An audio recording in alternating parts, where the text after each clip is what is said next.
کہاں ہیں میرے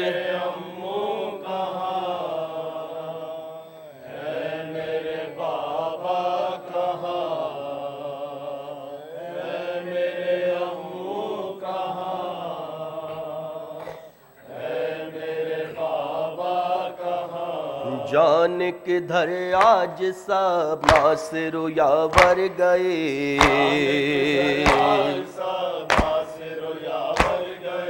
ایسی قیامت ہوئی قاسم و اکبر گئے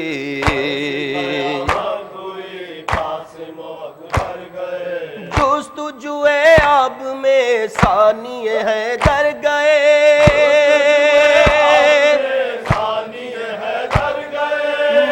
مجاہد کے ساتھ سبت پیمبر گئے ڈھونڈ رہی ہوں مگر ملتا نہیں کچھ نشان ہے میرے امو کہاں ہے میرے بابا کہاں ہے میرے امو کہاں پیاسی ہوں یہ لفظ ہی لب پہ نہ لاؤں گی میں پیاسی ہوں یہ لفظ ہی لب پہ نہ لاؤں گی میں ان کی جدائی کا غم کیسے اٹھاؤں گی میں موت سے پہلے انہیں دیکھ بھی پاؤں گی میں جب بھی ملیں گے مجھے ان کو بتاؤں گی میں اور تماچے مجھے شمر نے دی گھڑکیاں ہے میرے امو کہاں ہے میرے امو کہاں ہے میرے بابا کہاں ہے میرے امو کہاں ہے میرے امو کہاں ہے میرے بابا خیموں میں بے اذن ہی آ گئے سب اہل شر خیموں میں بے اذن ہی آ گئے سب اہل شر ظلم کی حد توڑ دی عابد بیمار پر کیٹلی سر سے ردا لوٹ کے سب مال و زر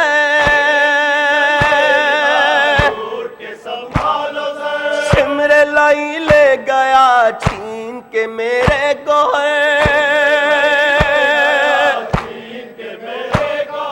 جا کے دکھاؤں گی میں کانوں سے خون رواں ہے میرے امو کہاں ہے میرے بابا کہاں ہے میرے امو کہاں ہے میرے بابا کہاں ہے میرے امو ہے میرے بابا کہاں ہے میرے امو کہاں ہے میرے بابا ہے میرے امو کہاں ہے میرے بابا کہاں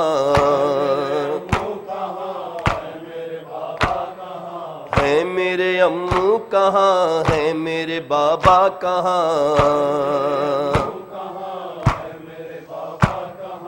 ہے میرے امو کہاں ہے میرے بابا کہاں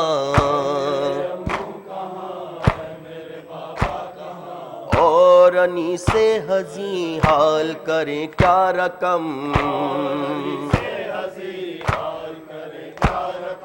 اور انی سے حزین حال کریں کیا رقم ظلم کی جب سے لیاں کھا چکے اہل حرم آل محمد پہ پھر ٹوٹا نیا ایک ستام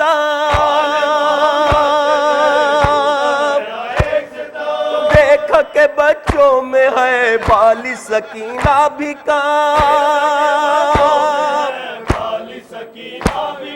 کرتی تھی جو دم بدم وہ کہ یہی ایک فغاں ہے میرے امو کہاں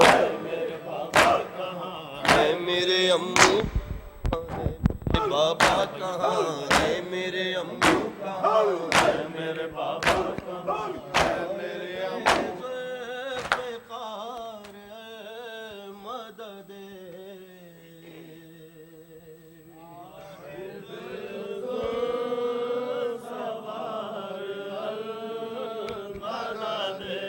صاحب ذوالفقار مدد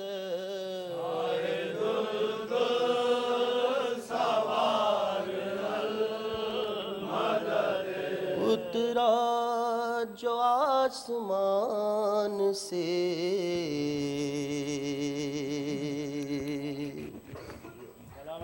محضر بشور و شین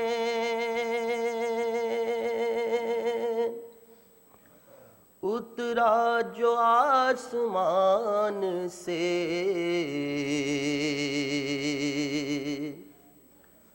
محضر بشور و شین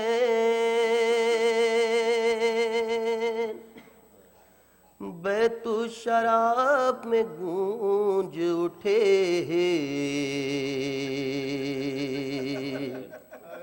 سیدہ کے بین ہاں بیت الشراب میں گونج اٹھے سیدہ کے بین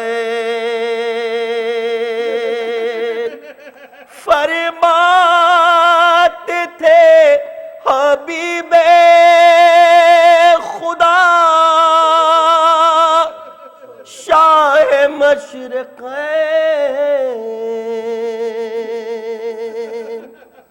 حسین منی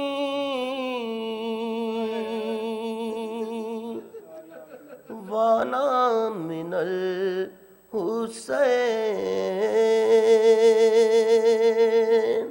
حسین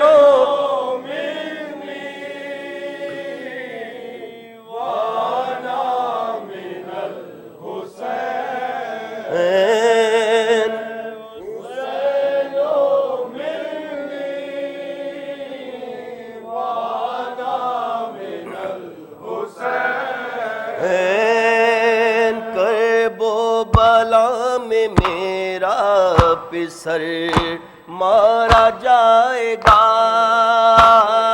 کرب و بلا میں میرا پسر مارا جائے گا پیاسا رہے گا بوند نہ پانی کی پائے گا پیاسا رہے گا بوند نہ انصار و اقربا کی یہ لاشیں اٹھائے گا انصار و اقربا کی یہ لاشیں اٹھائے گا اسلام کو بچائے گا میرا یہ نور عین حسین الحسین حسین منی وانا من الحسین حسین منی وانا من الحسین دیکھے گا ایک دن میں 71 کی لاش کو دیکھے گا ایک میں 71 کی لاش کو کڑی الجواں پسر علی اکبر کی لاش کو کڑی الجواں پسر علی اکبر کی لاش کو دریا پا چھوڑ دے گا برادر کی لاش کو دریا چھوڑ دے گا برادر کی لاش کو ایسا ہی مارا جائے گا میرا یہ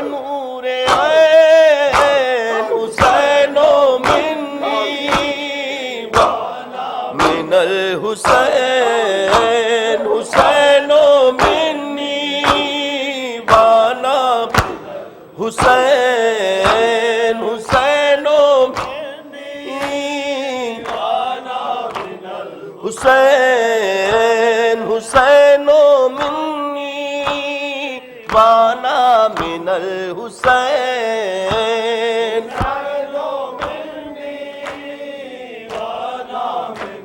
حسین حسین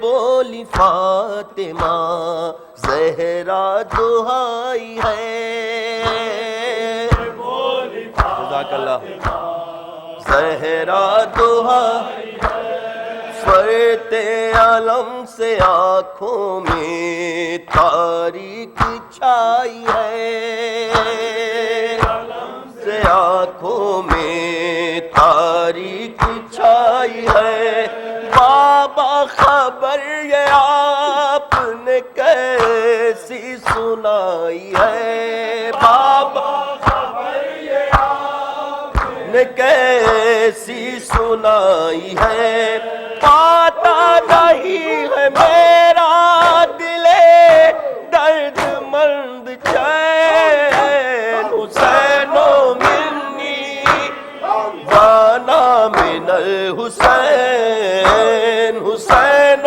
منی من الحسین حسین منی وانا من الحسین سر سب سے آگے نیزے پر ہوگا حسین کا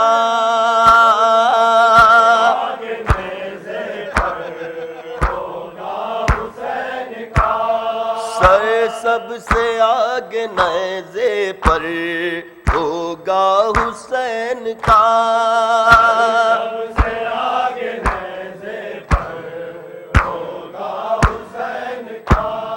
گھر بھائی بے کفن تو بہن ہوگی بیردار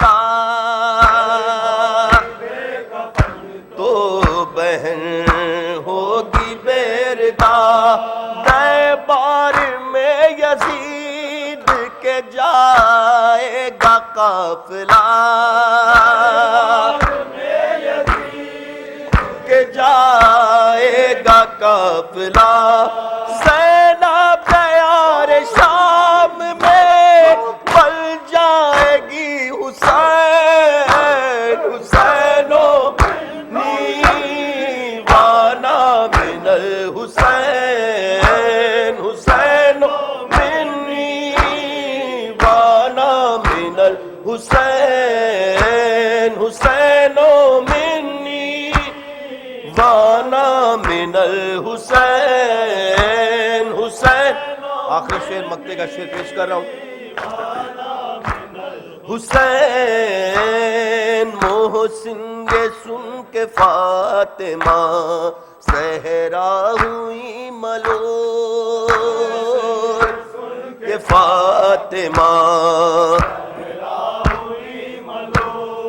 روح الامی پکاریں گے کہہ دیجئے رسول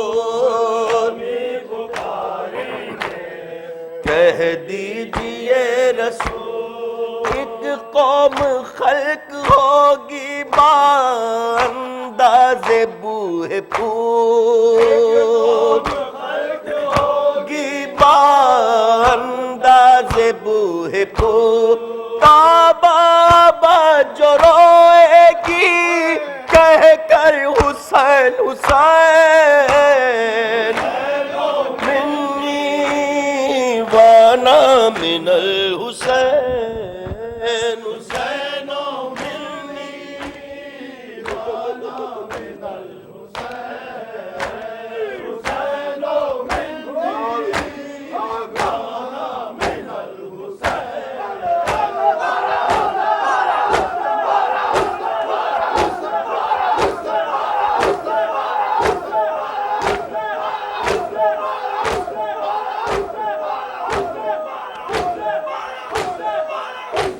اللہم صلی